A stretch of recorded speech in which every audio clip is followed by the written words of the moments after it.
Hi, this is Cindy Brown. This is Nutrition 200, and this is my micronutrient presentation on iodine. Iodine is a trace mineral. Its presence in food is called iodide. The dietary needs of iodine are listed in the chart. Highlighted in yellow is the normal adult range of 150 micrograms per day. This amount is needed to maintain an adequate uptake and turnover by the thyroid gland.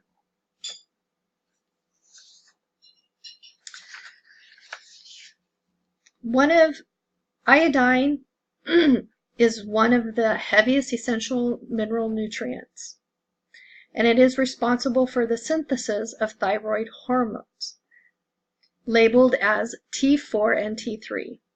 The thyroid gland plays a central role in the metabolism of iodine and maintaining the metabolism.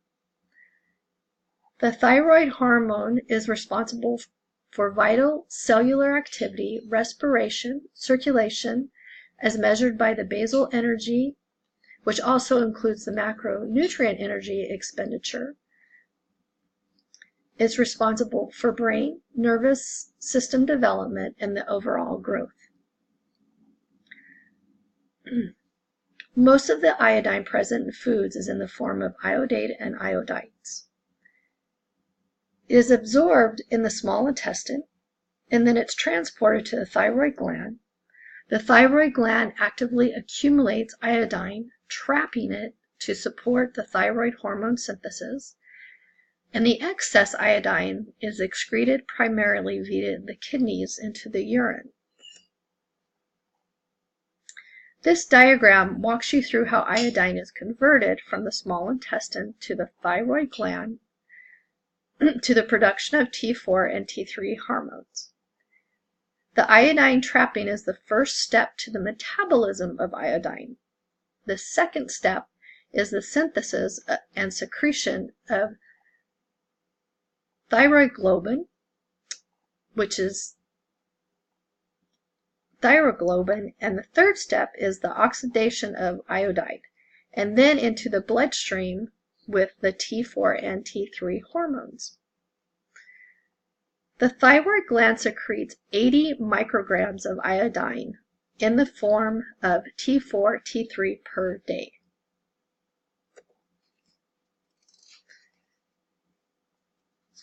The diagram is from our textbook, and it's figure 15.14, and it gives us a small glimpse of food sources that are low and high in iodine. Iodized salt and seaweed and dairy are some of the best resources or sources of iodine. I've made a note there, though for many Americans, iodized salt is used in cooking, and at the table it provides most of the iodine that we need.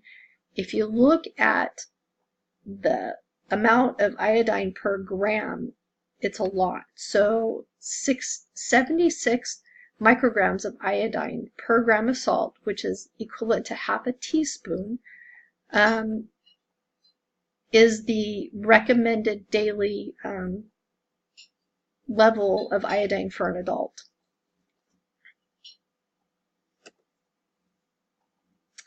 I've also included 7 iodine-enriched foods. Sea vegetables, so 1 tablespoon, and you have to be very careful with sea vegetables because they are higher content of iodine. So they're anywhere from 80 to 2,000 micrograms, and I have them in order. So you'll see that there's kelp is the highest with 2,000 micrograms. And the suggestion with any of the sea vegetables is to use them as a sprinkle in soups or on top of salads, not just to eat a whole handful or a whole bunch.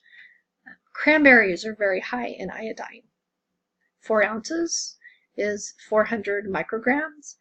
You have yogurt, navy beans, strawberry, raw cheese, and potatoes. And if you notice the potato, it speaks of a medium-sized baked potato. And on the next screen, I will talk a little bit more about why it needs to be baked. The bioavailability of iodine is a little tricky in the form of some of our foods.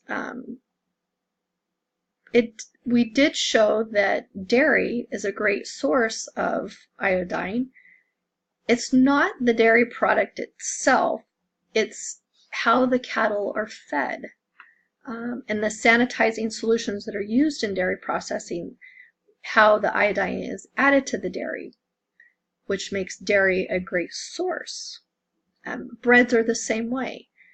They contribute to the dietary iodine by the way that they are prepared, and that's because of the iodized salt and the dough conditioners that stabilize the bread.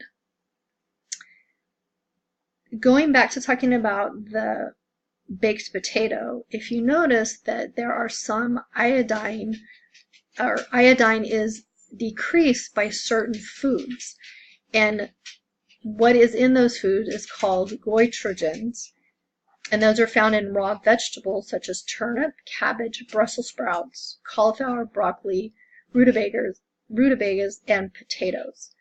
So most Americans, we cook these vegetables. A lot of them we don't eat raw. So that's why on the one slide, a medium-sized baked potato is a great source of iodine. However, if you eat it raw, it could be counterproductive of how you're absorbing the iodine, or how much of that iodine you're actually absorbing. Deficiencies of iodine. So the low amounts of iodine can cause miscarriages, stillbirths, premature deliveries, congenital abnormalities, and even death. A low birth weight, there's a lot of neurological disorders, impaired mental functions. That's where you get into cretinism, which is a severe mental retardation, short stature, loss of hearing and speech abilities, and a goiter. So those are some of the deficiencies that you need to look out for due to having low T4 levels of iodine, the hormone T4.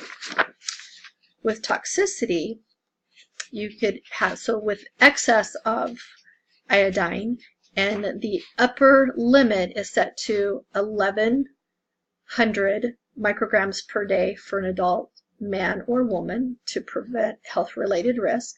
So if you are going past that upper limit, then you can increase the risk of an enlarged thyroid gland.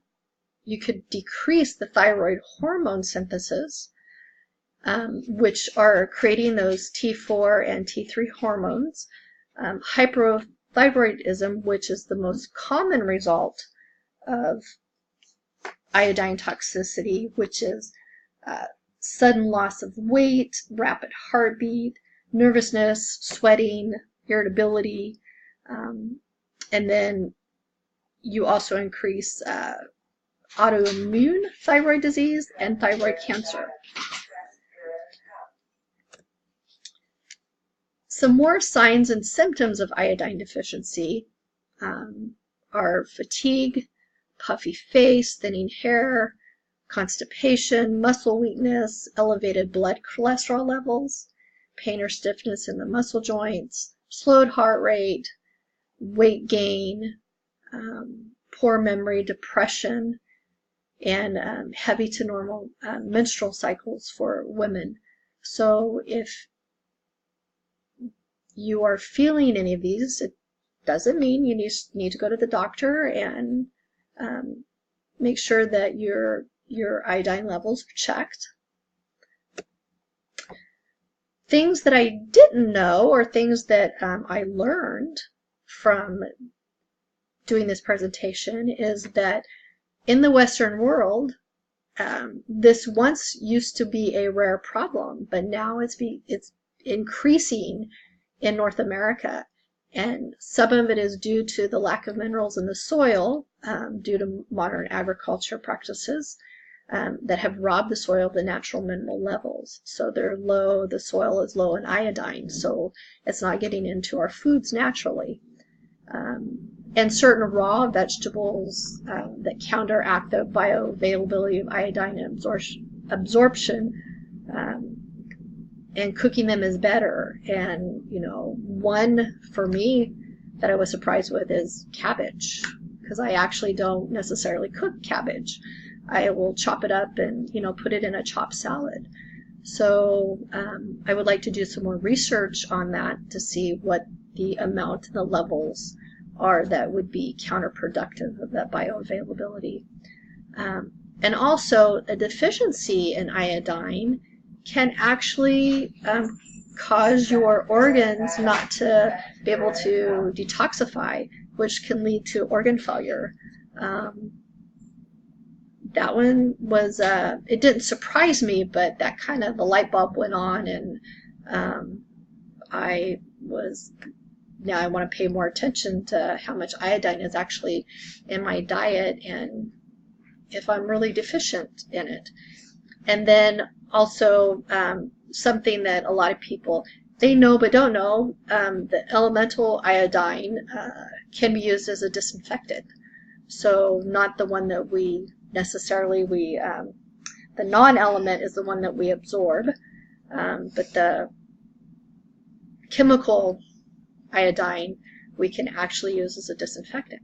So that was kind of cool. Thank you very much for listening to my presentation, and I hope that you learned a little more about iodine.